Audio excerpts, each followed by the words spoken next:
सलाम अलैका या वतनी अल हिंद वंदे मातरम। मैंने अपने वीडियो की शुरुआत दो गानों से की है। एक गाना मैंने अरबी में गाया है और दूसरा मैंने संस्कृत में। दूसरा वाला गाना आप अच्छे से जानते हैं, पहचानते हैं। इसको लेकर के लोकसभा, राज्यसभा दोनों जगह देर रात तक चर्चाएं हुई हैं। लेकिन पहला वाला जो मैंने गाया है वो मैंने खुद अपनी जिंदगी में पहली बार गाया है। एक कोशिश की है मैंने एक पैगाम देने के लिए, संदेश समझाने के लिए। जो पूरी वीडियो को आप सुनेंगे तो आप समझेंगे। वो अरबी का एक लाइन है जिसका मतलब है सलाम ए मेरे वतन भारत, यानी ए अल्लाह मेरे देश भारत को, इंडिया को, हिंदुस्तान को सलामत रख। और जो दूसरा हमने संस्कृत में गाया वंदे मातरम, उसका मतलब भी कमोबेश यही होता है कि भारत माता तुझे प्रणाम, तेरी वंदना, तू सलामत रहे। यही लोगों ने समझाया, जो साहित्यकारों ने समझाया है वंदे मातरम का, वो यही समझाया है। लेकिन क्या आपके पास कोई मुसलमान जब देश मुगलों के हाथ में था, या उसके बाद जब अंग्रेजों के हाथ में आया, या उसके बाद जब आजाद हो गया और पिछले 70-75 सालों में किसी मुसलमान ने आपके पास इस तरह का कोई गाना अरबी में बना के लाया हो जिसका मतलब बहुत शानदार है, बहुत बेहतरीन है? मीनिंग मैंने बता दिया आपको ताकि आप समझें कि नहीं, इस देश में रहना है तो आपको सलाम अलैका या वतनी अल हिंद गाना होगा या ये नारा लगाना होगा। कोई आया आज तक आपके पास? एक मुसलमान, मुगल काल से लेकर आज तक की बात मैं कर रहा हूं, यकीनन कोई नहीं आया। लेकिन इस देश में रोज आप देखते होंगे टेलीविजन पे, सोशल मीडिया पे, कोई जर्नलिस्ट माइक मुंह में घुसेड़ करके पूछने की कोशिश करता है कि आप वंदे मातरम आप क्यों नहीं बोल रहे हो, भारत माता की जय बोलने में आपको क्या प्रॉब्लम है। टीवी डिबेट्स में आप देखते हैं नेताएं जो हैं नेता लोग, हमारे लीडर्स, इवन की हाउस एंड असेंबलीज में भी इस मुद्दे को उठाते हैं। समझना क्या है कि इस देश की जो खूबसूरती है सर, वो हमारी आपकी एकता है। और इस देश की उससे भी बड़ी खूबसूरती ये रही है कि हमने हमेशा एक दूसरे का ख्याल रखा है, जिसको सद्भावना कहते हैं, दुर्भावना नहीं रखा हमने। इसकी मिसाल समझिए। 26 अक्टूबर 1937 में रविन्द्रनाथ टैगोर जी एक खत लिखते हैं जवाहरलाल नेहरू को।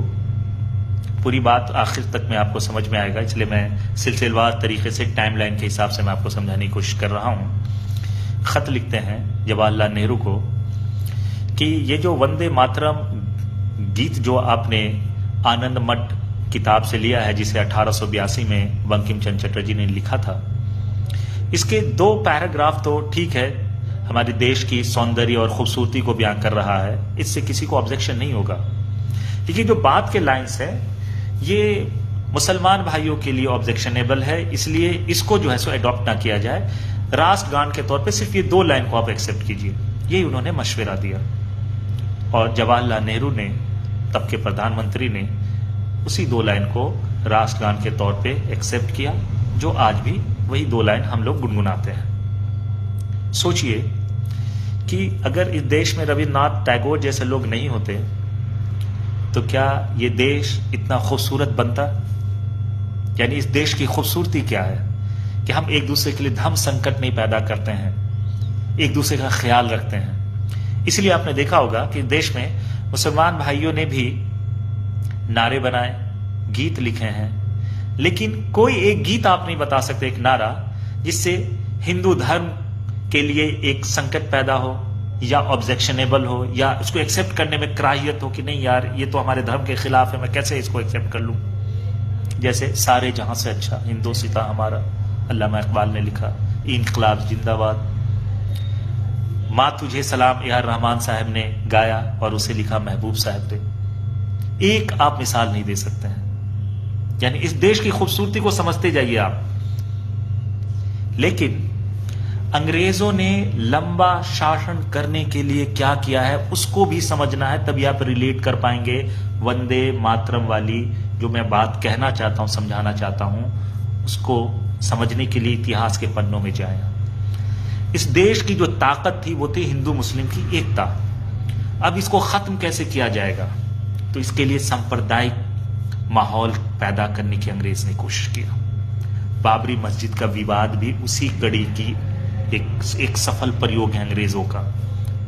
जो आपने लंबा केस मुकदमा देखा अंग्रेज काल में, जो आप पढ़ेंगे इतिहास के पन्नों में, तो ये कोशिश थी कि हिंदू मुस्लिम के बीच में नफरत की दीवार कैसे खड़ी की जाए। फिर उन्होंने दूसरी कोशिश की 1857 के गदर के टाइम पे, जो आपने सुअर की चर्बी बुलेट में लगा हुआ है और गाय की चर्बी, वो वाला भी आपने पढ़ा होगा।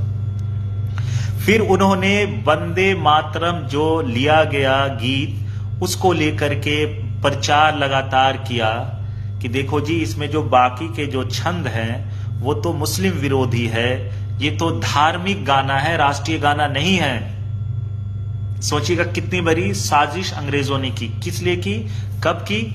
जब स्वदेशी आंदोलन चल रहा था, जब हिंदू और मुसलमान दोनों एक साथ अंग्रेजों से लोहा ले रहे थे, खदेड़ रहे थे, और अंग्रेजों के नाक में दम किया हुआ था, और अंग्रेज के लिए सबसे बड़ा चैलेंज था कि इसकी एकता को कैसे भंग किया जाए।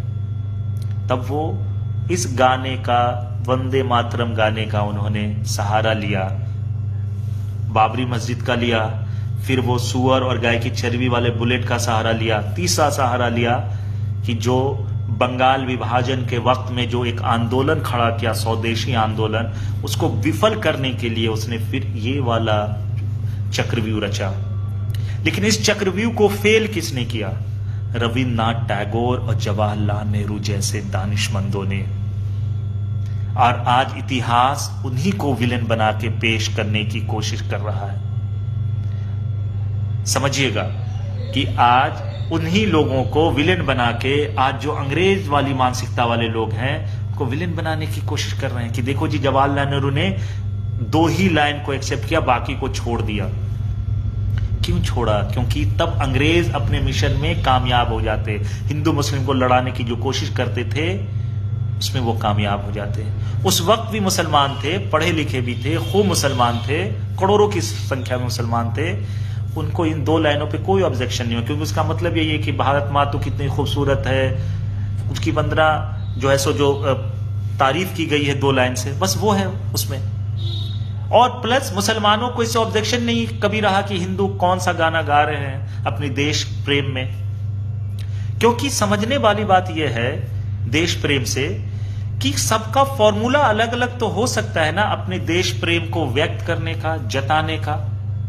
अपनी बीबी से हर इंसान प्रेम करता है, अलग अलग तरीके से इजहार करता होगा। कोई हिंदी में कहता होगा मैं तुमसे प्यार करता हूं, कोई अंग्रेजी में आई लव यू कहता होगा, जैसे मैंने अरबी में सुनाया सलाम अलैका या वतनी अल हिंद। लेकिन क्या कोई किसी पे थोप रहा है कि नहीं तुमको आई लव यू ही बोलना है? नहीं। क्यों? क्योंकि आपको फिक्र है एक दूसरे की, एक दूसरे के लिए आपके अंदर सद्भावना है। अब जब बात धर्म संकट की आएगी कि आप किसी धर्म विशेष के खिलाफ कोई आप कविता लिखते हैं या साहित्य लिखते हैं, तो आप पे फर्ज है इस देश के सच्चे नागरिक होने के नाते, इस देश की अखंडता और एकता के लिए, सौहार्दपूर्ण वातावरण के लिए, कि आप ऐसा नहीं करेंगे।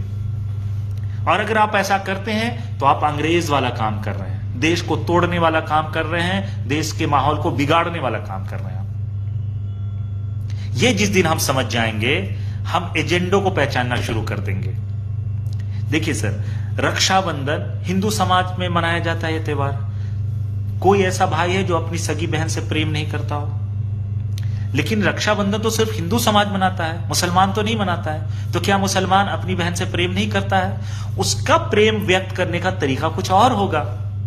समझिएगा बात को मैं क्या समझाना चाहता हूं कि वंदे मातरम को अगर हम पैरामीटर बना देंगे कि ये देश प्रेम का पैरामीटर है कि आप गाओगे, बोलोगे, तब आप देश से प्रेम करते हो, तो ये तो थोपने जबरदस्ती वाली बात हुई। फिर तो ये एजेंडे वाली बात हो गई। फिर तो कोई मुसलमान आएगा, कहेगा नहीं सलाम अलैका या वतनी अल हिंद तुम अरबी में अब गाओ, टकराव की स्थिति पैदा होगा। और इस देश की खूबसूरती देखिए कि मुस्लिम समाज जब किसी हिंदू भाई को निमंत्रण देता है, इनविटेशन देता है अपनी शादियों में या अपने किसी फंक्शन में, तो वो वेजिटेरियन खाने का भी इंतजाम करता है। जबकि उसको ये नहीं पता होता है कि जिसको मैंने दावत दिया जिस हिंदू भाई को कि वो वेजिटेरियन ही है, फिर भी वो इंतजाम करता है कि धर्म संकट नहीं पैदा हो। जब वो प्लेट खोले तो ऐसा ना हो कि वो वेजिटेरियन हो, उसको नॉन वेजिटेरियन दिखे। ये खूबसूरती है इस देश की सर। और इसीलिए सर वंदे मातरम जो है इस देश में एकमात्र पैरामीटर नहीं हो सकता है ना देश प्रेम का।